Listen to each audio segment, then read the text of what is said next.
All right, today we're doing something a little different because I'm not going to be drinking any wine, but I'm going to give you really good Thanksgiving wine advice. Okay, welcome back to Drinking It In. I'm your host, Chris Casara. We're here to help you know more and drink better, and today we're talking about Thanksgiving wine pairings. But we're not going through the standard, the basic wine pairings that you usually hear, right? So red wine, Pinot Noir, Syrah, Zinfandel, white wine, Chardonnay, Sauvignon Blanc, Pinot Grigio. It's typically what you see if you're reading any sort of mass-produced content, right? Food and Wine Magazine, no offense, Food and Wine Magazine, Oprah, Better Homes and Gardens, whoever's putting out some basic wine advice, they're going to give you the same advice, right? So you don't want that. You don't want that. I mean, if you want to drink Pinot Noir, go for it. If you love it and you can't get your head around drinking anything else, drink it. But I'm here to tell you that there are better options for you, and I'm going to give you, 5 bubbles and rosé options. I'm going to give you 6 red wine options and 5 white wine options. It's a lot, so we got a lot to cover. Naturally, I only have 5 bottles in front of me. I'll cut in some examples of the wines that I am, saying you could have as a good alternative. But in certain cases, we'll be talking about specific wines. So first, let's talk bubbles. I'm lumping bubbles and rosé in the same category because, because they're not red and they're not, they are red and they are white, but they're not, still wines. So I think, something that's overlooked, right, for Thanksgiving dinner is having bubbles, even throughout the meal, right? You don't have to just start off with bubbles. I think you've got 3 really good options for bubbles in terms of you're going to want to stick to champagne, Cava, or a Cremant. So Cremant are basically the sparkling wines from France that are not from Champagne. So this one is a Cremant de Loire from the Loire Valley. I believe it's made of, look at that, 75% Chenin Blanc. We'll be talking about them in a little bit. But, you're going to want a bubbly wine, sparkling wine that is on the drier side. So, I would, as much as I love Prosecco, I'd stay away from Prosecco as far as like a, pairing for your Thanksgiving meal. So again, Champagne, Cava, Cremant. With the Cremant, again, Cremant de Loire, Cremant de Bourgogne, Cremant d'Alsace, Cremant de Jura. So there are a bunch of Cremants in France, usually a lot cheaper than a bottle of champagne too. So, you can get bottles for $20, $15 to $25, plenty of options. So, bubbles. I got a big hole right now in my life because I don't have any rosé at home. So rosé, another good option for Thanksgiving. But again, you're going to want to be careful about the rosé. So normal or the traditional French rosé from Provence, really light, light in flavor, more mineral-like in flavor profiles. Not going to work. Not the direction you want to go in for your Thanksgiving meal. You're going to want to go for a darker rosé, something perhaps from an Italian Rosato, right? Those tend to be darker, a little more full of fruit. Those are good options, as well as American rosé, right? Because Americans, right, we're not going to be subtle. We're not going to have subtle flavors and light pink rosé. We're going to go, dark rosé, almost something that looks like a little bit of a red. So again, American rosé and an Italian Rosato. So that takes care of the 5 non-red and white still wines. Any questions? I thought not. Okay, good. I'm gonna move this over here. I don't know why. I can't find a good spot for this. I'm gonna actually get it off screen. That's a better spot. Okay, red. So we talked about, red wines. Typically, Pinot Noir, Zinfandel, the 2 biggies. Syrah tends to also be fun to recommend. But we have a lot of other options, right? So I'm going to rattle them off quickly and then we'll dive into them. So you've got Cru Beaujolais from France, dynamite.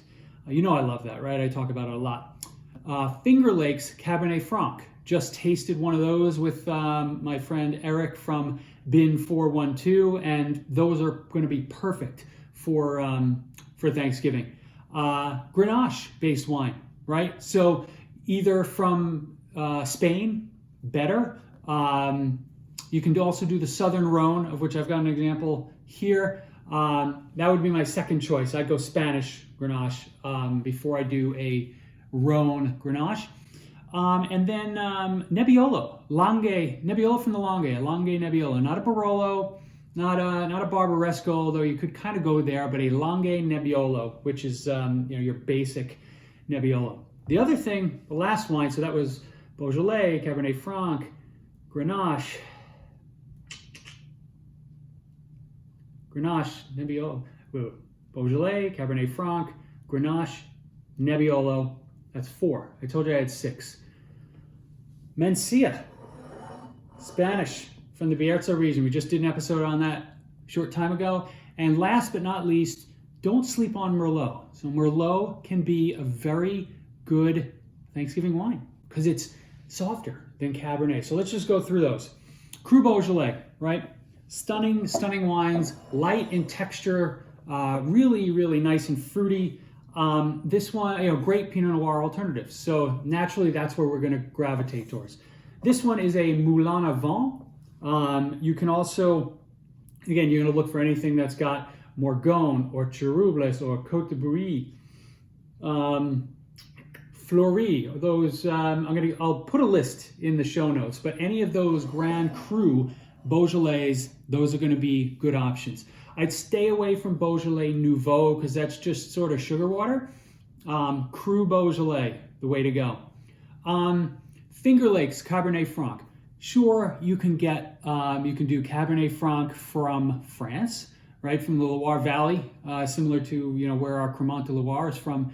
But I think the Finger Lakes Cabernet Franc it's more unique. And also, the wines will have a little more fruit to them and not as much earthy vegetalness that tend to be in wines from France. Grenache, number 3. So I said I'd go with Spanish Grenache first, Garnacha, because those are going to be more fruit forward.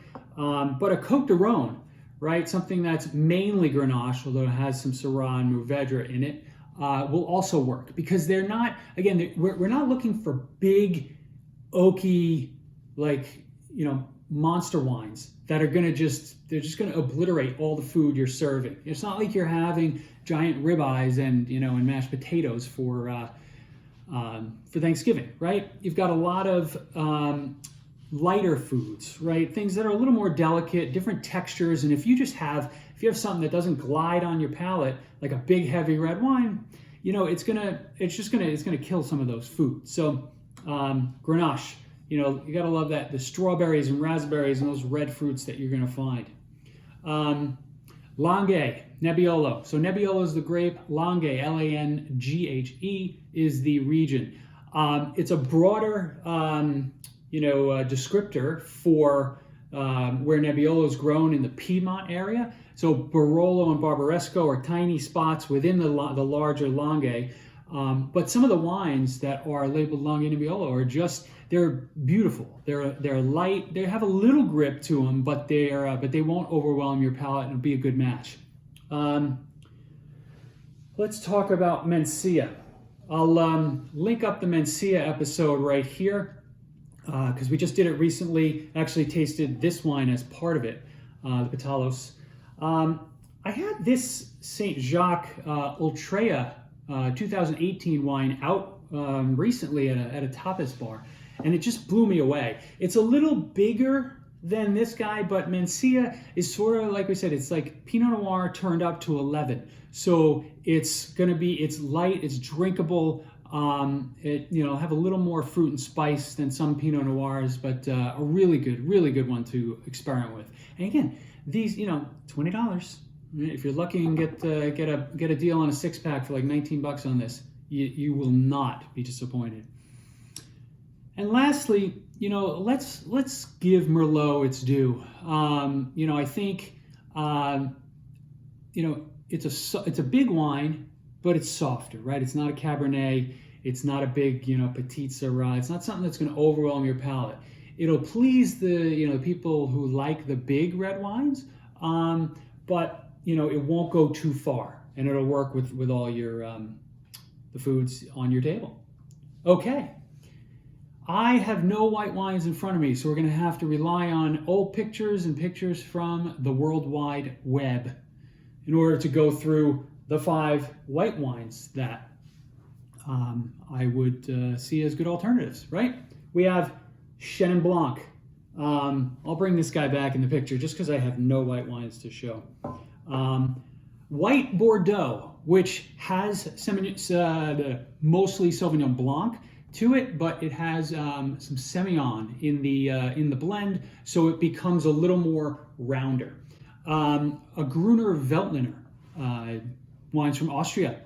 I think, then 2 others. We've got Riesling, which sometimes gets recommended in certain pieces of literature, but not always. Still doesn't get its due. And then lastly, Fiano from Italy. So let's go through. So again, Chenin Blanc, right? You can certainly serve a Chardonnay, but some of those Chardonnays can get oaky and buttery, and again, just kind of take over some of the flavors that are in the food that you're serving. So a Chenin Blanc, they tend to have a little more acid, be a little lighter on your palate. So again, makes it easier to traverse all those the different foods that you're having. White Bordeaux, so Sauvignon Blanc is typically a favorite, but it's very acidic, very sharp a lot of the time. So with the White Bordeaux's, they're a mostly Sauvignon Blanc, but they have some Semillon in the blend. And that Semillon is going to it's going to amp up the weight a little bit and round out those sharp edges. So you'll still get citrus notes, you'll still get nice bright flavors, but they won't be really sharp. So they'll be bright enough to cut through some of the heavier, stuff that you might have on the table, but light enough that it's not going to overwhelm anything else. Okay, Gruner Veltliner. So this is a grape from Austria, mainly in Austria. I think there's some grown in Germany, similar in profile to Sauvignon Blanc, but again, not as sharp. So again, I think if you go too sharp and acidic and too big and oaky, it doesn't work well with Thanksgiving. So Gruner Veltliner, another good option. 16 to 20. Again, most of these wines, a lot of the wines that grapes that I'm giving you, you can find really good examples of the wines from $15 to $25. You're not going to break the bank. So we got 2 left, right? Riesling. You got to drink more Riesling. And now that I think about it, I have a Riesling here. What the heck was wrong with me? You're going to want to find a Riesling that is dry. You don't want a sweet Riesling. So maybe get one that says it's bone dry. How about that? Sort of an idiot-proof label. The Von Buell people. German Riesling, great. Finger Lakes Riesling, great. Australian Riesling. Starting to like those more and more. Last but certainly not least, the grape Fiano. So Fiano is grown in southern Italy. It's I think it's from Campania. Hopefully I'm correct with that. Now Fiano is often a good alternative to Pinot Grigio, right? It's going to be it's not as big as some Pinot Grigios can be, and it's certainly nowhere near like a sharp Sauvignon Blanc. It's going to play in the middle. Really delicious, fall-like flavors at times with apples and pears and things like that. So Fiano is another one to try. Fiano Diavolino is the appellation that you might see on the label. Really wines under the radar. You just need more attention. So Chenin Blanc, White Bordeaux, Riesling, Fiano, and Gruner Veltliner. I did that totally out of order, completely disorganized in this video. But hopefully you've been with me this whole time. And if you have been, I want to wish you and your family a happy Thanksgiving. Whatever Thanksgiving looks like for you this year, right? Be safe. I give thanks to everybody who's ever watched even 5 minutes of any one of my videos. I'd love to have you along for the ride. It'd mean a lot to me, especially during these unprecedented times. If you subscribed, maybe even put the notification on so that when I release an episode on this channel, you get a notification. You see my face pop up on one of those thumbnails. That doesn't sound very good, but do it anyway. And I will see you next time. Cheers.